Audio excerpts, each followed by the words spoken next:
Ay mga ka-farmers ug mga guys, may buntag ninyo tanan guys no. Nagsayo day ko og kanang law guys kay saba na kayo mo anay guys. Mo to akong gitaksan nag duha katakos guys kay ako siya gidayet guys. Kapit na siya mga anak guys. 109 days na siya guys. Nya pagkahuman gi turgan ako latig 1,000 guys. Anya pagkahuman mga to tas tangkal guys.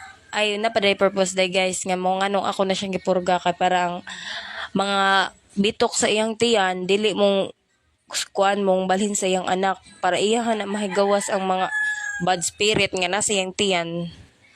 Nya ako gigamit dira nga pagpatangtang latig 1,000 kay mora may available niyang iyahan ang law karon magtating. Mo na siya guys. Oh. Gutom na siya guys. Gutom na gud siya guys. Pas siya Gutom mukbang. na ang bunte.